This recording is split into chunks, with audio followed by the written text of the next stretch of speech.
Hi ஈவர்ஸ், இன்றைக்கி இந்த வீடியோவில் 108 திவ்ய தேசத்தில் 56வது திவ்ய தேசத்தை தான் பார்க்க போகிறோம். காஞ்சிபுரத்தில் அமைஞ்சிருக்கிற அதிசயமான அற்புதமான ஒரு திவ்ய தேசத்தை தான் பார்க்க போகிறோம். பேரை பார்த்தாலே ரொம்ப அழகாக இருக்குது. பச்சைவண்ணர் அப்படின்ற ஒரு பெருமாளோட கோவிலுக்கு தான் வந்திருக்கிறோம். இந்த கோவிலோட அற்புதங்களை இந்த வீடியோவில் பார்க்கலாம். கோவில் எங்கே அமைஞ்சிருக்குன்னு பார்த்தீங்கன்னா காஞ்சிபுரம் பஸ் ஸ்டாண்ட்லேருந்து ஒரு 2 கிலோமீட்டர் தூரத்தில் அமைஞ்சிருக்குது. நம்ம ஸ்ரீ ஏகாம்பரநாதர் கோவிலேருந்து வந்தோம்னாலும் ஒரு 2 கிலோமீட்டர் தூரம் இருக்குது. காஞ்சிபுரத்துலேருந்து சென்னை போகிற அந்த பாதையில் தான் இந்த ஆலயம் ரோட்டு மேலேயே அழகாக அமைஞ்சிருக்குது. காஞ்சிபுரம் ரயில்வே ஸ்டேஷன்லேருந்து வந்தோம்னாலும் ஒரு 1/2 கிலோமீட்டர் தூரத்தில் வந்தோம்னா ஸ்ரீ காமாட்சி அம்மன் கோவிலுக்கு போகிற வழி மேலேயே இந்த கோவில் அமைஞ்சிருக்கு.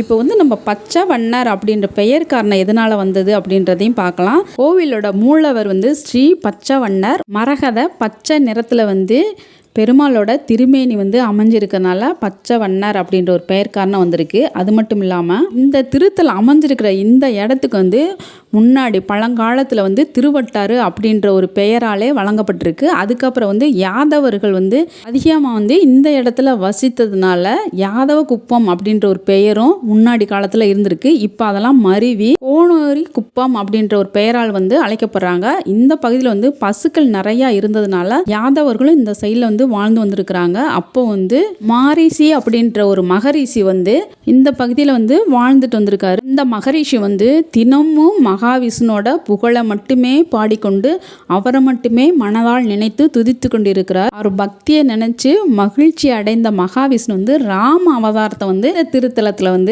தன்னுடைய பக்தருக்காண்டி மரகத பச்சை நிறத்தில் தன்னுடைய திருமேனியை அந்த மாரிஷி மகரிஷிக்காண்டி காட்டி அருளியதால் இந்த திருத்தலத்தில் குடிகொண்டிருக்கும் நம் பெருமான் பச்சை நிறத்தில் பக்தர்களுக்கு காட்சி கொடுக்குறாங்க. தாயார் இல்லாமல் தனியாக காட்சி கொடுத்ததுனால இத்தலத்தில் வண்ணரும் தனியாக நின்ற கோலத்தில் நமக்கு காட்சி கொடுக்குறாரு. தாயாருக்கு தனியாக சன்னதி இருக்குது.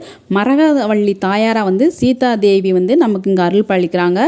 அது மட்டும் இல்லாமல் இந்த தலத்தோட சிறப்பு என்னன்னு பார்த்தீங்கன்னா தாயார் சந்நிதிக்கு முன்னாடி பீடத்தில் யாந்திர பிரவாசனி அப்படின்ற ஷிலா ரூபத்தில் பிரதிஷ்டை பண்ணி இங்கே வழிபட்டு இருக்காங்க. அது ஒரு தனி சிறப்பாக இருக்குது. 12 ஆழ்வார்களில் திருமங்கை ஆழ்வார் இத்தலத்தில் மங்களாசாசனம் பண்ணியிருக்காங்க. மற்ற சிறப்பு இங்கே என்னன்னு பார்த்தீங்கன்னா இங்கே குடிகொண்டிருக்கும் பெருமாள் பச்சை வண்ணம் மரகத மேனியோட காட்சி தரதுனால பச்சை வண்ணம் புதனுக்குடைய நிறமாகும். அந்த புதனால் ஏற்பட்ட தோஷங்கள் எதுவானாலும் இங்கே உள்ள இந்த பெருமாளுக்கு பச்சை வண்ணத்தில் வஸ்திரங்களை சாத்தி துளசியால் அபிஷேகம் பண்ணோம்னா புதனால் ஏற்பட்ட எந்த தோஷம்னாலும் நிவர்த்தி ஆகிறதா ஒரு ஐதீகம் இருக்குது.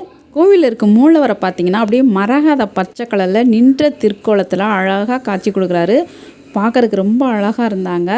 இந்த திவ்ய தேசத்தை சுற்றி பார்க்குறப்ப ரொம்ப சூப்பராகவும் இருந்தது.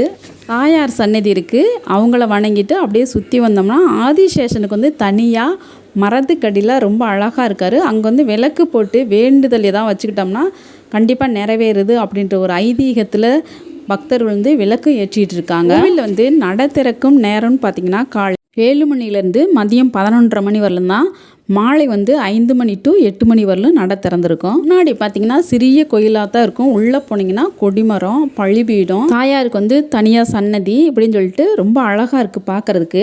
இந்த கோவில் 108 திவ்ய தேசங்களில் ஒன்றாக இருக்கிறது மட்டும் இல்லாமல் பச்சைவண்ணர் பவளவண்ணர் அப்படின்னு சொல்லி 2 திவ்ய தேசமே ஒரே திவ்ய தேசமாக விளங்குற ஒரே இடம் இந்த காஞ்சிபுரத்தில் இருக்கிற இந்த திவ்ய தேசம் மட்டும்தான் தனி சிறப்பாகும். ரொம்ப பழமையான ஒரு திருத்தலம். 2 ஆழ்வார்களில் மங்களாசாசனம் பண்ணப்பட்டதுன்னா 5ஆம் நூற்றாண்டுலேருந்து 10ஆம் நூற்றாண்டுக்குள்ள இந்த ஆலயங்களை கட்டப்பட்டிருக்கும். ரொம்ப அழகாக இருக்குது பார்க்குறதுக்கு. பச்சைவண்ணர் கோவிலேருந்து பவளவண்ணர் கோவிலுக்கு போகிற வழியில் 2 கோவிலுக்கு நடுவில் அந்த தீர்த்த குளம் ரொம்ப பெரிய தீர்த்த குளமாக அமைஞ்சிருக்கு. ரொம்ப அழகாக இருந்தது. ரொம்ப திருப்தியாகவும் இருந்தது. இறைவனை வணங்கிட்டு நம்ம வெளியில் வந்தாச்சு. இப்போ அடுத்ததாக இந்த கோவிலுக்கு எதிர்ப்புறமாக ஒரு 1/2 கிலோமீட்டர் தூரம் நேர் எதிராக 1/2 கிலோமீட்டர் தூரம் போனோம்னா பவளவண்ணர் கோவில் இருக்குது. 2 கோவிலுமே ஒரே திவ்ய தேசம் அப்படின்றதுனால பச்சைவண்ணரை வணங்கிட்டு பவளவண்ணரையும் வணங்கி வர்றது ரொம்ப சிறப்பாகும். இந்த பவளவண்ணரோட புராண வரலாறு என்னன்னு பார்த்தீங்கன்னா பிரம்மா தவம் இருக்கிறாரு. அந்த தவத்தில் அவருடைய துணைவியரான கலைவாணியை அழைக்காம யாகம் நடத்துறாரு பிரம்மா. அந்த யாகத்தை கலைக்கிறதுக்காண்டி கலைவாணி ரொம்ப கோபம் கொண்டு நிறைய அசுரர்களையும் அரக்கர்களையும் அனுப்புறாங்க.